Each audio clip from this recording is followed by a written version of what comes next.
இன்றைக்கி நம்ம பூந்தி லட்டு எப்படி பண்ணுறதுங்கிறத பார்க்க போகிறோம். இது ரொம்ப சிம்பிளாக ஈஸியாக வந்து பண்ணிடலாம். ஸோ நம்ம இப்போ அதை எப்படி பண்ணணுங்கிறத பார்க்கலாம். இதுக்கு முதல்ல வந்து நம்ம என்ன பண்ண போகிறோம்னா 1.25 கப் கடலை மாவு, இதை வந்து நம்ம நல்லா சலிச்சுக்க போகிறோம். ஸோ சலிச்சுக்கிறதுக்கு வந்து ஏன் சலிச்சுக்கிறோன்னா, நம்ம வந்து அதை நல்லா ஸ்மூத்தாக அந்த பூந்தி மாவு கரைக்கிறச்ச கட்டி இல்லாதக்கி வரும். ஸோ இந்த 1.25 கப் கடலை மாவை வந்து நம்ம வந்து சலிச்சு எடுத்துக்கிறோம். அதுக்கப்புறம் இதில் வந்து நம்ம வந்து ஆப்பச்சோடான்னு சொல்லுவோம் இல்லையா, குக்கிங் சோடா, இது வந்து ஒரு சின்ன பிஞ்சு தான் இது வந்து போட்டு சேர்த்துக்கிறோம். அதெல்லாம் நிறையா போட்டுக்க வேண்டாம். அதுக்கப்புறம் ஃபுட் கலர் இல்லைன்னா 2 பிஞ்ச் டர்மரிக் பவுடர், மஞ்சள் பொடி. ஸோ இது சும்மா ஒரு எல்லோ கலர் கொடுக்கறதுக்கு. இதில் வந்து நம்ம தண்ணி கொஞ்சமாக சேர்த்துண்டு ஒரு பேஸ்ட் மாதிரி இதை ஆக்கிக்க போகிறோம். முதல்ல எடுத்த உடனே நிறையா தண்ணி விட்டுக்க வேண்டாம். கொஞ்சமாக தண்ணி சேர்த்துண்டு ஒரு பேஸ்ட் மாதிரி கட்டி இல்லாதக்கி நம்ம ஒரு விஸ்கு வச்சு நல்லா அதை மிக்ஸ் பண்ணிக்கலாம். அது நல்லா ஒரு கட்டி இல்லாத ஒரு பேஸ்ட் ஆனதுக்கப்புறம் அதில் வந்து கொஞ்சமாக தண்ணி சேர்த்துண்டு கொஞ்சமாக சேர்த்துண்டு நல்லா மிக்ஸ் பண்ணிவிட்டு ஒரு தோசை மாவு கன்சிஸ்டன்சியில் நம்ம இதை வந்து பண்ணிக்க போகிறோம். ஸோ ரொம்ப திக்காகவும் இருக்கக்கூடாது, ரொம்ப தின்னாகவும் ஆகிடக்கூடாது. தோசை மாவு பதத்தில் வந்து இது வந்து இருக்கணும். ஸோ இந்த மாவு இப்போ நம்மளுக்கு ரெடி ஆகிடுது. அப்புறம் நம்ம வந்து கொஞ்சம் கேஷ்யூ நட்ஸும் கிராம்பும் வந்து நெய்யில் வறுத்து எடுத்து வச்சுக்கிறோம்.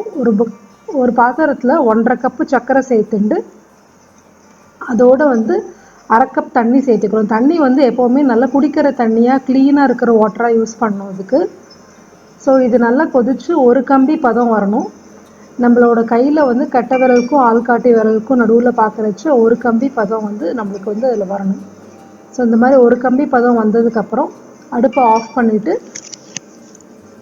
அந்த சர்க்கரை பாகை ஓரமாக எடுத்து வச்சிடலாம். இப்போ நம்ம எண்ணெயை வந்து பூந்தி பொரிக்கிறதுக்கு நம்ம போடுறோம். இது எப்படி செக் பண்ணுறோன்னா, எண்ணெய் வந்து ஹாட் ஆனதுக்கப்புறம் கொஞ்சமாக வந்து நம்ம விட்டு பார்த்தோன்னா இந்த மாவை அது வந்து நல்லா ரவுண்டாக ஆகிடும். ஸோ இப்படி ஆகிடுதுன்னா இது வந்து நம்மளுக்கு மாவு கரெக்டான கன்சிஸ்டன்சியில் இருக்குதுன்னு அர்த்தம். ஸோ இந்த பூந்தி தேய்க்கிற கரண்டி எடுத்துக்கலாம், இல்லை நார்மல் ஓட்டை கரண்டி கூட எடுத்துக்கலாம். ஒரு கரண்டி மாவு எடுத்துட்டு அதை வந்து ஜென்டிலாக வந்து நம்ம வந்து ஒரு சர்க்கிளாக தோசை வாக்கிறதுக்கு எப்படி பண்ணுவோம் இல்லையா, அந்த மாதிரி நம்ம போடணும். தட்ட வேண்டாம். அழகாக முத்தாக பூந்தி இப்போ உதிர்ந்துடுச்சு. இதில் இது பார்த்துக்கோங்க, எண்ணெய் நம்மளுக்கு எந்த அளவுக்கு இருக்கோ அந்த அளவுக்கு இது பண்ணால் போகும். அரை வேக்காடு வெந்தால் போகும். இந்த மாதிரி அரை வேக்காடு வெந்ததுக்கப்புறம் இதை வந்து எடுத்து நம்ம சர்க்கரை பாகில் போட்டு ஏலக்காய் பவுடர், வறுத்து வச்ச முந்திரி, கிராம்பு எல்லாத்தையும் நம்ம சேர்த்துக்கிறோம். ஸோ ஒரு பேட்சும் பண்ணும்போது வந்து பண்ணிவிட்டு இந்த சுகர் சிரப்பில் போட்டு வச்சிடணும். அப்புறம் லாஸ்ட்டாக நம்ம எல்லாத்தையும் வந்து மிக்ஸ் பண்ணிக்கிறோம். ஸோ இதெல்லாம் ஈவனாக அடியோடு மிக்ஸ் பண்ணி நம்ம வந்து இதை ஓரமாக வச்சிடலாம். இது நல்லா ஆறட்டும், அதெல்லாம் அப்சர்வ் பண்ணிக்கட்டும். நல்லா ஒரு 2-3 ஹவர்ஸ் ஊற வச்சுட்டு அதுக்கப்புறம் கொஞ்சமாக நம்ம வந்து அதை எடுத்து நம்ம வந்து லட்டு பிடிக்கலாம். இந்த லட்டு வந்து இது அளவு கரெக்டாக நம்ம ஃபாலோ பண்ணோன்னா, இந்த சுகர் சிரப் கன்சிஸ்டன்சிலேருந்து எல்லாத்தையும் பண்ணோன்னா ஈஸியாக லட்டு பிடிக்க வந்துடும்.